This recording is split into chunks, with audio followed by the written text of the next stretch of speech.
जय श्री कृष्णा। राधे राधे। आइए सुनते हैं एक कहानी, धोखेबाज मित्र। दक्षिण भारत में एक छोटा सा नगर था जिसमें एक वर्धमान नाम का व्यापारी रहता था। वर्धमान के पिता वैसे तो उसके लिए काफ़ी धन और अच्छा कारोबार छोड़ गए थे, परंतु उसके दिल में एक लालसा थी कि वह किसी न किसी ढंग से अमीर आदमी बन जाए। इतना अमीर कि चारों ओर उसके नाम के चर्चे हों। बस यही सोच हर समय उसके दिमाग में घूमती रहती थी। धनवान बनूं, अमीर बनूं। धनवान बनने के लिए कौन कौन से रास्ते हैं? सरकारी नौकरी, खेती, विद्या, ब्याज, व्यापार और भिक्षा, यही 6 रास्ते थे उसके सामने। अमीर बनने के लिए उसे 6 रास्तों में से एक को चुनना था। उसकी मंजिल केवल एक ही थी, अमीर बनना। वह रातों को चारपाई पर लेटा लेटा यही सोचा करता था कि इन 6 रास्तों में कौन सा रास्ता चुन लूँ। सरकारी नौकरी में तो अफसरों को दिन रात प्रमाण करना पड़ता है, फिर उसकी डांट डपट भी सुननी पड़ेगी। फिर भी क्या भरोसा था कि वह कब तक अमीर बन पाएगा। खेती करना और विद्या प्राप्त करना उसके बस की बात थी नहीं। ब्याज पर धन देकर सूदखोरी से धन कमाने में हर समय आदमी घर पर पड़ा पड़ा सुस्त हो जाता है। उसमें रकम डूबने का भी डर रहता है। बस फिर एक ही रास्ता रह जाता है, व्यापार। हाँ, व्यापार। यही निर्णय कर लिया था रूपा ने।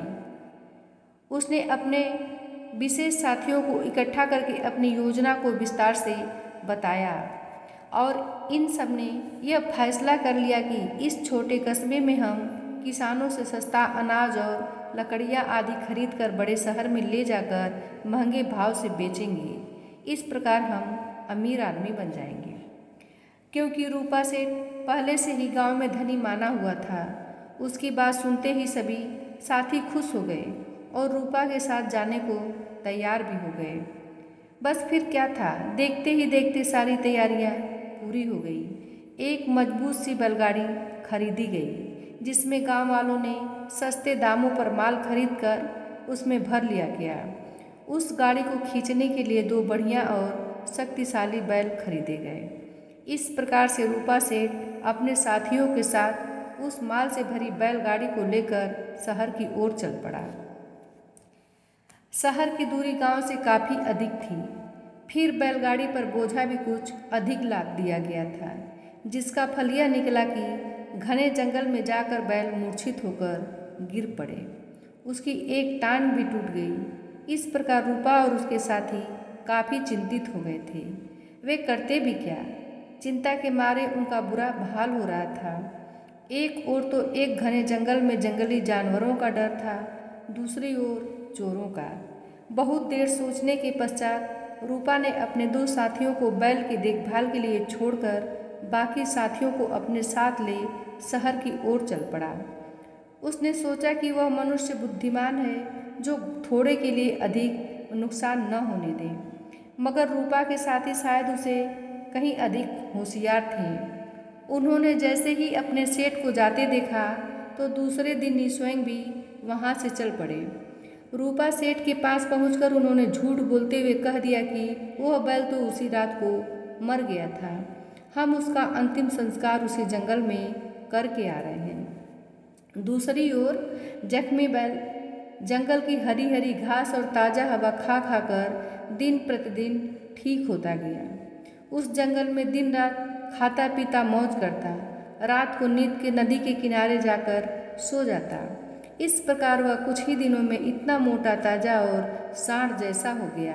उसे देखकर ऐसा लगता था जैसे यह बैल वास्तव में इस जंगल का राजा हो।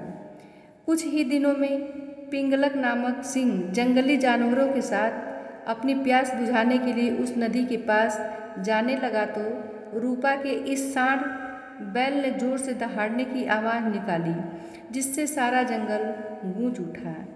पिंगलक सिंह ने इतनी भयंकर आवाज़ कभी नहीं सुनी थी। यह घबराया हुआ नदी के पास बिना पानी पिए भाग खड़ा हुआ। उसके पीछे पीछे दूसरे जंगली जानवर भी भाग लिए। वे सब के सब जंगल में एक स्थान पर छुपकर बैठ गए। उसी जंगल में उस सिंह के मंत्री के 2 पुत्र करटक व दमनक नाम के रहते थे, जिनको उस सिंह ने अपने पद से हटा दिया था, लेकिन फिर भी वे अपने राजा का पूरा आदर करते थे। जैसे ही उन्होंने सिंह को नदी के किनारे से प्यासा लौटते देखा तो दमनक बोला, भाई करकट, हमारा स्वामी तो नदी किनारे से प्यासा लौट आया, अब तो बेचारा बड़ा शर्मिंदा हुआ बैठा है। जंगल का राजा होकर वह पानी भी नहीं पी सका। करकट बोला, भाई दमनक, हमने भला इन बातों से क्या लेना देना है। बड़े लोग यह कह गए हैं कि जो भी दूसरों के काम में बिना मतलब अपनी टांग अड़ाता है वह बेमौत मरता है। जैसे एक कील उखाड़ने वाले बंदर की कहानी तुमने सुन रखी होगी। नहीं भैया, मैंने तो उसकी कहानी नहीं सुनी तो आज सुन लो। मैं तुम्हें उस बंदर की कहानी सुनाता हूँ जो दूसरों के काम में बिना मतलब अपनी टांग फंसाता है। और दोस्तों, आगे की कहानी अगली वीडियो में। तब तक के लिए धन्यवाद।